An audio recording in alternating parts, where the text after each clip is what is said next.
Olá, tudo bem? Hoje eu vou trazer um texto deste livro fascinante, O Mundo da Escrita, do Martin Pushner, Como a Literatura Transformou a Civilização. Esse livro é imprescindível para quem gosta de livros, de literatura e de história. Antes de começar, gostaria que vocês compartilhassem, comentassem o vídeo e dessem like. É da Companhia das Letras, esta edição ela é de mil, ela é de 2019. Livro importantíssimo. E aqui o trecho que eu quero comentar é o que fala de um texto fundamental e a invenção da escrita.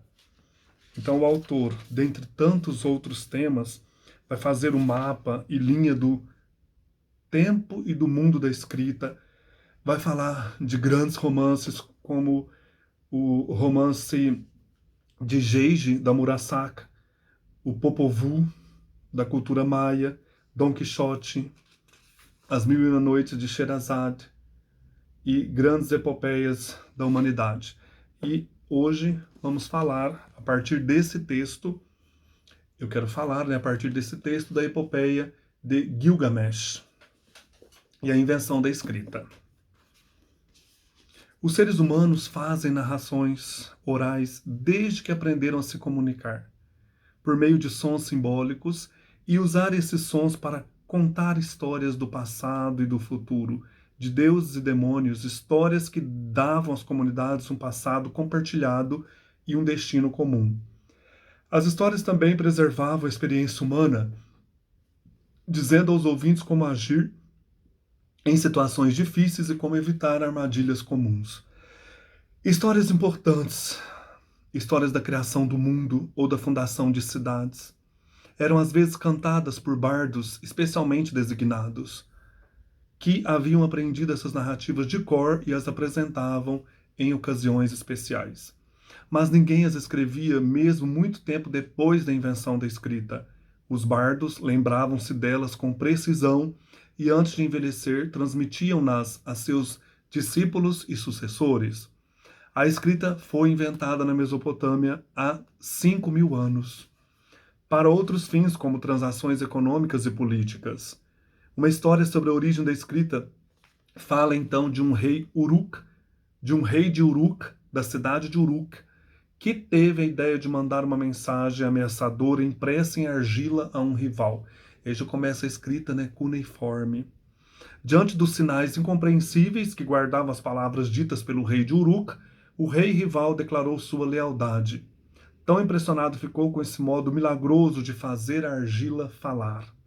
A escrita era usada pelos escribas para centralizar o poder nas cidades e controlar o campo. E contudo, em algum momento, centenas de anos após a invenção da escrita, um desses escribas, extremamente treinado, usou suas habilidades em aplicações práticas e começou a transformar histórias em uma sequência de marcas escritas. Então começou a pensar numa história. Além de transação comercial, de recado entre reis, a escrita passou a contar histórias. Ele talvez tenha se interessado por uma história que um dos bardos lhe contou e resolveu preservá-la. Ou talvez tenha conhecido um outro que levara uma história para o túmulo sem passá-la adiante. E nós temos a questão da oralidade e a questão de alguém que começou a escrever as histórias para não perdê-las. Ou erguendo os olhos das tabuletas de contabilidade, esse escriturário tentou se lembrar de uma história que ouvira fazia muito tempo e descobriu que sua memória estava falhando. Então era preciso registrar para não esquecer as histórias. Ou talvez tenha sido por qualquer outra razão que, munido de bastante paciência e argila suficiente, um escriba percebeu que aquele código complicado usado para gravar vendas ou enviar mensagens também poderia ser empregado para escrever uma história inteira. Tem acontecido de um modo ou de outro, a primeira escrita de uma história foi um evento importante. Pela primeira vez, a narração, território oral dos bardos, cruzou com a escrita, campo de diplomatas e contabilistas. Não era exatamente uma combinação natural, mas o resultado dessa aliança improvável se revelou de uma fertilidade inimaginável ele produziu a primeira grande narrativa escrita, a Epopeia de Gilgamesh. Ela vai ganhar sua forma padrão por volta de 1200 a.C., mas suas origens remontavam a séculos atrás. É em 1200 que ela ganha a última forma, uma das formas definitivas, mas ela é bem antiga. A epopeia levava seus leitores a um passado ainda mais longínquo, de volta ao tempo de Gilgamesh, rei de Uruk. A história se vangloriava das paredes, escadas e alicerces de barro de Uruk, todos feitos de tijolos de forno, que cercavam jardins luxuriantes, bem como de quase 2 quilômetros quadrados de fossos de barro. Uruk, onde a escrita talvez tenha sido inventada, foi uma das primeiras cidades do mundo e nos dá um vislumbre da origem do assentamento urbano. Além de falar então dessa história deste rei Gilgamesh de Uruk, a história também nos fala da importância dessa cidade, uma das primeiras do mundo a vislumbrar essa questão da escrita. Mas na história de Gilgamesh, nem tudo era um mar de rosas. Teimoso e injusto, o governante Gilgamesh precisava ser contido. Para controlá-lo, os deuses criaram Enkidu, um encrenqueiro que vagava pelo campo. O Gilgamesh, ele se achava no direito de deflorar as virgens pós o casamento, e daí os deuses se revoltaram com ele e criaram então um outro homem, um outro herói para combatê-lo, mas os dois vão se tornar amantes. Aqui a epopeia guia seus leitores a um lugar que era ao mesmo tempo fascinante e horrível para os citadinos, a selva. É onde estava este outro herói, o Enkidu. Enkidu era uma criatura estranha, um ser humano pouco disposto a conviver com seus pares, preferindo a companhia de animais, o homem primitivo. Para se transformar num ser totalmente humano, era necessário tirá-lo da natureza e conduzi-lo à cidade. O rei Gilgamesh, que edificara Uruk, assumiu o controle da questão e enviou uma mulher sedutora, Shamat, para oferecer-se ao selvagem. A estratégia funcionou. Depois de desfrutar de sua companhia por 7 dias, o selvagem se transformou. Seus companheiros animais o rejeitaram, Shamat o convenceu a seguir com ela, e Enkidu se juntou aos seres humanos, tornando-se amigo e amante de Gilgamesh, a cidade vencera. Então essa história está toda aqui, tem muito mais. A lealdade de Enkidu à sua nova vida foi posta à prova quando os dois amigos se aventuraram a ir ao lugar mais selvagem de todos, uma floresta montanhosa e bem remota, onde hoje é o Líbano. Aí vem o tema da selva, da floresta, né, da viagem. Então nós temos aqui o homem criado do barro, tema importante que depois vai aparecer na Bíblia, o jardim ou selva, lugar inóspito, jardim, lembramos aí o jardim do Éden, e depois a viagem, a peregrinação para essa montanha, enfrentando aí um touro selvagem. As florestas eram estranhas à Mesopotâmia, que fora desmatada desde a construção das primeiras cidades. Embora pequenas cabanas pudessem ser erguidas inteiramente de barro, estruturas maiores como palácios, templos e bibliotecas careciam de boa madeira, que era difícil de encontrar. Os construtores tinham de ir cada vez mais longe para obter madeira e acabaram no Líbano. Essa era a realidade subjacente à maior aventura da epopeia, essa viagem para um outro lugar distante, inóspito. Quando os dois amigos chegaram à floresta, encontraram o monstro Umbaba, guardião dessa região selvagem. Após matá-lo, puderam catar todas as árvores que queriam, o que prontamente fizeram, completando a missão que, embora perigosa, era indispensável para os construtores da cidade. A literatura tomava o partido da cidade contra o campo, talvez porque a escrita estivesse tão intimamente ligada à civilização urbana. Na história, Gilgamesh e Enkidu voltaram para Uruk em triunfo, mas nem tudo estava bem. Descobriu-se que o monstro Umbaba era protegido por um deus e os demais deuses decidiram punir Gilgamesh com a morte de Enkidu. Tem um outro tema importante, a morte. Quando a punição foi levada a cabo, Gilgamesh ficou tão abalado que só acreditou que o amigo estava de fato morto quando viu um verme sair de seu nariz. Uma lição para todos os reis que erguiam cidades com demasiada avidez. Essa parte é muito triste, né? Ele lamentando o amigo morto. Inconsolável com a morte de Enkidu, Gilgamesh saiu da cidade e perambulou pela selva, tornando-se quase tão selvagem quanto o amigo havia sido. Por fim, foi parar no outro mundo, numa ilha distante, e lá encontrou Utanapishtim, incrivelmente velho. Ele e sua mulher eram os únicos sobreviventes da grande inundação. Olha, outro tema, dilúvio, e o Noé mesopotâmico. O Utnapishtim. Tendo sido os únicos a serem avisados do dilúvio que aconteceria, abandonaram suas posses mundanas e construíram um navio para abrigar pares de animais. A inundação veio, as chuvas abrandaram e o navio aportou numa montanha. Utnapishtim soltou uma pomba que retornou. Outro pássaro, uma andorinha, foi solto, mas também voltou. Somente quando um corvo retornou com um galho no bico foi que souberam que a terra tinha surgido em algum lugar. Gente, isso aí vai surgir depois, lá no Gênesis. Mas mesmo como sobrevivente do dilúvio, Utnapishtim não poderia conferir vida eterna a Gilgamesh. Penosamente, Gilgamesh teve de enfrentar sua própria mortalidade com um ser humano comum. Daí ele vai encontrar a planta da imortalidade, uma serpente vai comer essa planta. Olha a serpente, olha a imortalidade, planta. Interessantíssimos temas em comuns entre Gênesis e Gilgamesh, a epopeia de Gilgamesh. Quando a tabuleta com a história do dilúvio foi decifrada, os assiriólogos causaram sensação. A Inglaterra vitoriana teve de aceitar que a narrativa bíblica do dilúvio fora emprestada da epopeia de Gilgamesh, anterior, ou que ambas derivavam de um texto ainda mais antigo. Aqui nós temos, nesse livro, a tabuleta encontrada em Nínive, com a história do dilúvio também incorporada à Bíblia hebraica. Vocês terem uma ideia, né, de como eram essas tabinhas mesopotâmicas, onde eles escreviam essas histórias.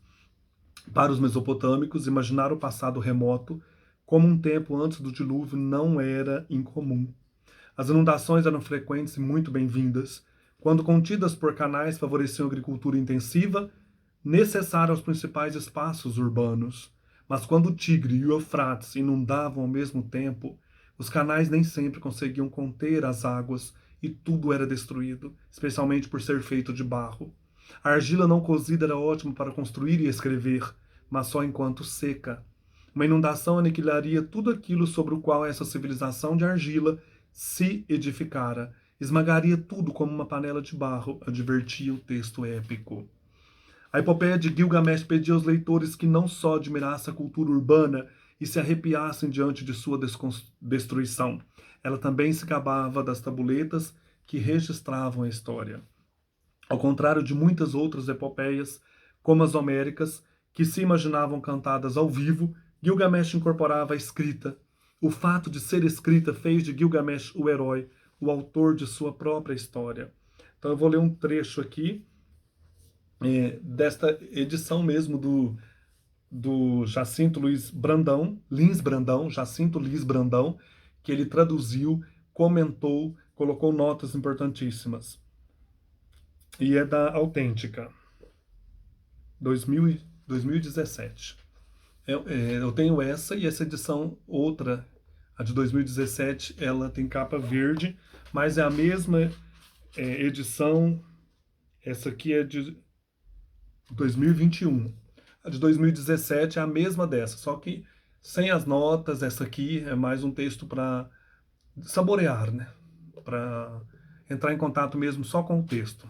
Lá temos notas, introduções, muitos textos de apoio, etc. Vamos aqui no início, então. O Gilgamesh é o próprio autor da história, né? Apesar de que aqui nós temos um poeta que editou, vamos dizer assim, esse texto final. Simlek Unimi. Ele quem editou o texto, por fim aí, né? A última grande compilação desse texto importante, desta epopeia. Ele que o abismo viu, o fundamento da terra, seus caminhos conheceu, ele sábio em tudo. Gilgamesh que o abismo viu, o fundamento da terra, seus caminhos conheceu, Ele, sábio em tudo, explorou de todo os tronos, de todo o saber, tudo aprendeu. O que é secreto ele viu e o coberto descobriu. Trouxe isto e ensinou o que antes do dilúvio era. De distante rota volveu, cansado e apaziguado. Numa estela se pôs então seu labor por inteiro. É isso aí, Gilgamesh era um rei escritor e sua epopeia se vangloriava de uma história escrita como a realização mais importante de sua cultura. Então aqui como que essa escrita mesopotâmica foi importante na construção, né, desta epopeia de Gilgamesh. Eu vou fazer outro vídeo só falando desse texto. Quero mostrar essa edição de 2021. Ela tem algumas ilustrações importantes. A descoberta deste texto no século, acho que 19, ela é muito interessante, né? Como que o arqueólogo, não estou lembrado o nome dele aqui, acho que é Layard, como que ele conseguiu resgatar esse texto, Layard. Isso foi uma grande aventura. O Layard havia topado com o primeiro texto literário significativo, um texto muito mais antigo que o Palácio de Nínive, de onde ele o havia desenterrado. Que tipo de cidade era Nínive? Ele começa outro tema aqui, né? E por que a epopeia de Gilgamesh fora preservada lá? À medida que mais inscrições, fragmentos de argila eram decifrados, surgiu a resposta. Tinha a ver com um rei chamado Assurbanipal. O Assurbanipal é um grande rei dessa Mesopotâmia que tinha uma imensa biblioteca. O Layard, que é o arqueólogo que encontra esse texto depois de uma grande tribulação, aventura, ele vai perceber a preservação do texto do Gilgamesh foi devido ao Assurbanipal, que tinha essa biblioteca importante lá na Mesopotâmia, em Nínive. Estou mostrando aqui, né? Ele que o abismo viu os abismos da terra. Aqui mais, ainda vou fazer mais para frente um vídeo explicando, né, lendo o momento em que o Gilgamesh perde o Enkidu é muito triste.